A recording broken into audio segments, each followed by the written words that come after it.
In this lesson, we will be calculating variance for one of our unfinished orders. But before we do that, there is one thing we need to check from the configuration side.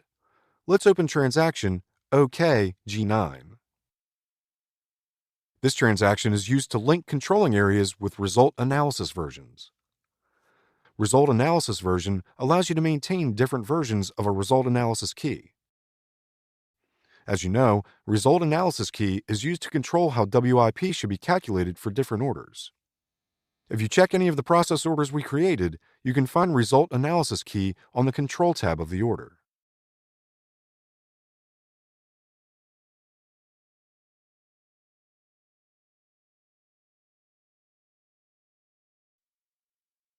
When we are using multiple valuation views, variances for WIP need to be calculated for all the valuation views.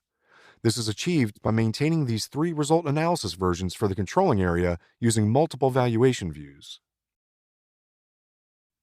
In your environment, you will probably see just version 0 maintained for the controlling area we are using, so you need to add these two rows using the New Entries button here.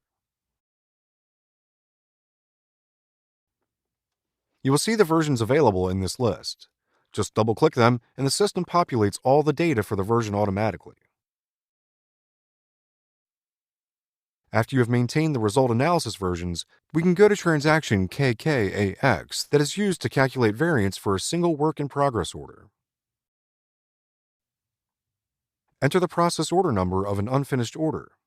Make sure the period is correct and press Execute.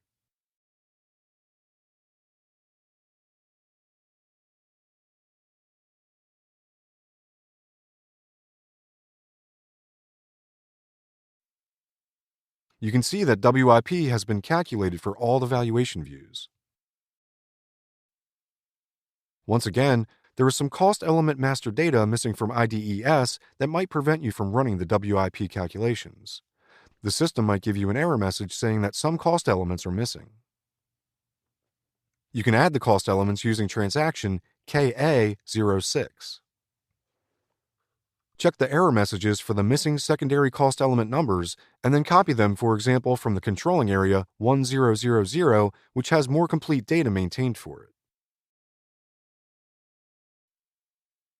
Let's post settlement for the WIP order using transaction KO88. Make sure that the period is correct and press Execute.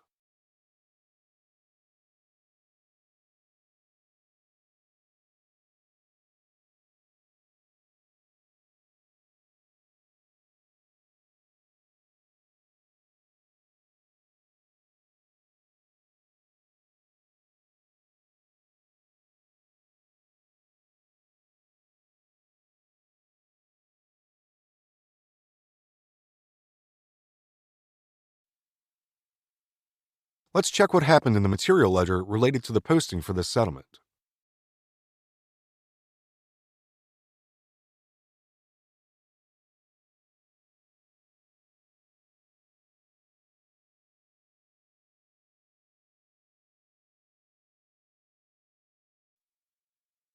When we check the production folder, we can see that no new postings are visible.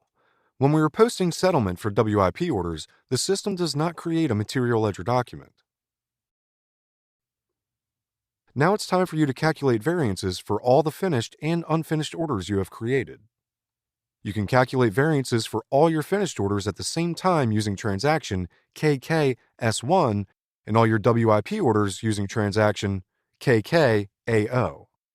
Settlements for all your orders can be posted at the same time using transaction KO88.